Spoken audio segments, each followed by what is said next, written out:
Hi, today we're looking at Suguru. Suguru is a puzzle in a similar vein to Sudoku in that it uses numbers played on a square grid, and the objective is to fill in the missing numbers on the grid. And like Sudoku, although it is a number puzzle, there's no mathematics involved, no calculations. The numbers are purely symbols.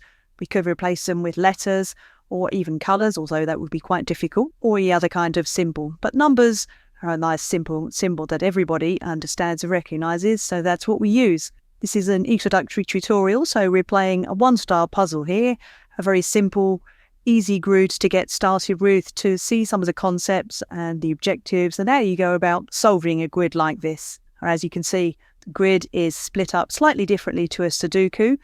We don't have to worry about columns, rows or blocks. Instead, we're purely concerned with regions, which are all sorts of different sizes and shapes. And as I say, the objective is to fill in the missing numbers. Simple rule, and that rule is that a number cannot touch the same number in a neighbouring region, either horizontally, vertically, or even diagonally. So, for example, if we were to take this 7 here, you cannot have a 7 in any of the cells surrounding it. When we begin a puzzle like this, particularly a simple one-star grid, such as we're looking at here, you'll often find that there are some regions, just like in a simple Sudoku, like this one here, where you only have one number missing. Very obvious what number that is. We've got a 1 and a 2. There's only one cell missing, so clearly that is only a 3. So these are good cells to fill in to start us off, just to go through the grid and check. Again, we've got one here with a 4-cell region with only this 3 missing, so we'll write that one in. Just knocking those off gives us a bit of a head start. As the grids get bigger, you end up with fewer clue numbers in the puzzle, and you end up with far fewer regions where you only have one number missing. Having done the regions with a single number missing, we can have a look and see if there are any with just 1 or 2 numbers missing. The first region up here, for example, 6 cells, 1, 2, 3, 4, 5, 6, 7 cells, sorry. We've got the 1, 2, 3, 4 and the 6, so we're missing the 5 and the 7. Well, we can see that we have 2 available cells here, 1 there and 1 there. We know we need to put a 5 in here somewhere, and as we have a 5 in this cell here, it knocks out this cell because it would be a neighbouring 5, so the 5 cannot go in there. Therefore, we know our 5 must go in this cell here. So we can write that in, and we can put our 7 in as well, and we completed that region. That was a very easy one. Same sort of thing going on here. This is a 5-cell region. We're missing a 2 and a 3. Well, this 2 here, these that we cannot put a 2 in the neighbouring cell here, so this cell has to be the 3. Making its neighbour the 2. When I look at relatively small and very simple grids like this, I don't tend to work round in a particular logical sequence. I'm generally looking for simple regions that pop out, like this one down here, for example, which again only has 2 numbers missing. We've got a 1, the 2, so we must be missing the 3 and the 5. Well, the 5 again, we've got the 5 down here, so the 5 cannot go there. So we know that this cell must be now 3, leading this cell to be our 5. Working my way around, there's another one here, and only 2 numbers missing. You have a 1, a 2, we're missing a 3, we put a 4, and it's here, with a 5, so we're missing a 3 and a 6. This 3 precludes us from putting his 3 in here, so we know our 3 must go down here, making this one to 6, and right next to that, a very easy region to complete. We're missing a 1 and a 4. This 4 means we cannot have a 4 in there, so that's our 1, and our 4 appears in the top cell. There's a knock-on effect we get from having placed this 4, and it allows us to eliminate some cells by implication only. What do I mean by that? I mean that if we look in this neighbouring region up here, we're missing a 4. This 4 here means that we cannot put a 4 in either of these 2 cells here. Therefore, our 4 in this region must go into one of these 2 cells. We don't yet know which one, but we know that one of them must contain a 4.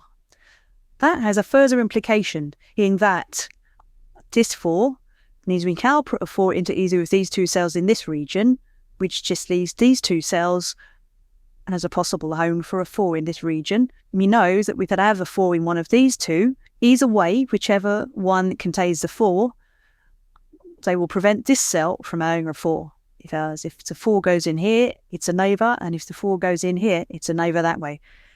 So we can determine that we must put a 4 up here. So even though we were only looking at 4 down here, that's enabled us to figure out where to put a 4 in this region up here. But it gets better because now that we put this one in, we know that this 4 precludes us from putting a 4 in down here. Therefore, this region must have a 4 in here. So we've actually used invocation to take this 4 to work out via this region and this region, where the 4 goes in this region, which then allows us to come back and put the 4 in this region. So that's a bit of invocation, which is an excellent technique to use in Suguru, and a technique indeed that we must use to solve certainly harder level puzzles. And we've still got some easy rings on here. For example, this region here, we're missing 3 numbers. We know we're missing a 4. We've got a 4 here. This 4 knocks out this cell, so we're a 4 has to come down near it, leaving the 3 and a 5 to fit in here. Well, the 3 cannot come here because there's this 3 up here. So this must be our 5, making this our 3. Another pattern that's really handy to look out for is one like this. This one here is in the corner of these cells here. In other words, this one precludes us from putting a 1 into this cell and this cell and this cell. It's stopping us from using 3 different cells, which only leaves this one cell up here, in which we can put a 1. So we can do that now. This one here is stopping us putting a 1 in there and in there, so we know we can put a 1 down here. And as we can't put the 2 in this cell because there's this one, we'll put our 2 and our 3, completing that region. And we've got a lock-on effect of having finished that, in that this one precludes us from putting a 1 in here and in here. And this one knocks out this cell, leaving this cell the only possible place to put a 1 in this region. This region is missing a 2. We can't go here because of that one, or there because of that one. We can't go there because of that one. So that leaves only a single cell. The 3 is similarly easy to place because this set is knocked out. This set is knocked out, leaving only a single cell there. Like over on this side, we're missing a 1 in this region. This 1 knocks out this cell, and this 1 knocks out this cell, leaving just this cell in the corner. Back up here, I'm missing a 1, 3 and a 5. Well, the 5 there can't go there, and the 5 can't go there because of this one. So we know we can put a 5 in here. Leaving the 1 and the 3. One was the 1, Katie cannot go in here because of the 1 next to it. So our 1 goes in here, and our 3 here. And of course we could have put the 3 here for the same reason that we have the 3 here. Working down and looking at this region. And this is interesting because we have a 7 here and a 7 here. So we know that we have to put our 7 up here, needing the 2 and the 3 to fit into these 2 cells here. Well, we've got a 2 here and a 3 here. So those both tell us that that must be the 3 and that must be the 2. And the knock-on effect, if I think twice this 2, is that we can now work out where the 2 goes in this region, because this 2 stops it going there, and this 2 stops it going there. So it can only go to that one. So now we have a 1, 2, 3, 4. We need a 5 and a 6. So 5 can't go up here, so it must be this one. And the 6 goes at the top. Let's have a look at a different technique now that we can use. It's a similar technique to Sudoku, and that is looking at eliminating what can go in a certain cell. So for example, if we take this cell in this region here, we're missing 1, 2, 3, 4 numbers in the region. We don't necessarily have to look at the numbers in the region or the neighbours. Instead, we can look at what can go in the cell. So for example, we could put a 1 in there, because at the moment we don't have any 1s touching. We can't put 2 in there because of this one, we can't, and we've already got a 2. We don't need a 3. We can't put a 4 in there because of this one. We can't put a 5 in there because of this one. We can't put a 6 in there because of this one, and we've already got a 7. So in fact, the only number that could fit in there is a 1. So we've worked that out just by looking at the only thing that is available to go in that cell is a 1. There's an easy win in this region, which is missing a 1. And this neighbouring 1 knocks out this cell and this cell, leaving only this cell to put the 1 in. That leaves the 3 and the 5, whereas the 3 can't go to here because of this 3, so it has to come up here, meaning the 5 goes in there. And the knock-on effect of adding that 5 is we cannot put a 5 in here, cannot put a 5 in that cell, so this region will take a 5 in that cell. And as we have a 1, 2, 3, 5 and a 7, we're missing a 4 and a 6. We only have 2 cells available.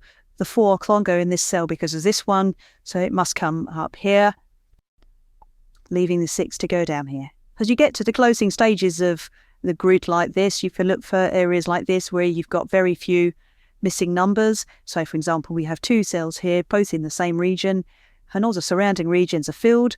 So they should be fairly easy to work out. We've got our 1, 2, 3, missing a 4 and a 6. Well, straight away we can see that this 4 means it can't go there. So our 4 has to come up here, meaning the 6 goes in the other cell. Let's work our way back up again. We'll do another elimination here. We don't need a 1, we've already got it. We don't need a 2, we've already got it. And we don't need a 3, we've already got it. Could be a 4, we don't have any 4s around. Can't be a 5 because of this one, can't be a 6 because of this one, and it can't be a 7 because of this one, and we've already got a 7. So in fact, it was a 4, that's the only thing that will go in there. Write that in now, leaving just the 5 and the 6. Well, the 6 can't come down here because we have a 6 neighbouring it there, so it must be the 5, meaning the 6 goes in there. Now we've only got a few cells up here now to complete. We have our 1 and our 2. Well, we need a 3. We can't put a 3 there because of this one. Oh, here because of this one. So our 3 can only get in there. And our 6 can't go here because we have a neighbour here. And our 6 is up there, meaning the 7 can come there. But is the puzzle completed? So again, a very simple grid, just an introductory puzzle really to show how Suguru is played. On a very simple level, we just look to neighbours immediately surrounding the region or a cell. The main technique we use, particularly in harder level puzzles, is implication. And as you saw, implication chains can spread wide across the board. Sometimes you can end up with very long chains of implication. In the later video, we'll look at some techniques that we can use to note those implication chains as they ripple across the board, as it can get very easy to lose track of them as they become longer and longer. Now, hopefully that's giving you a gist of how to play Suguru. It's a brilliant puzzle. We all love it here, and we play it regularly. Hi, I'm Dora. Don't forget, you can get our Puzzle Weekly magazine delivered to you every Monday, completely free. Visit the link to get your copy.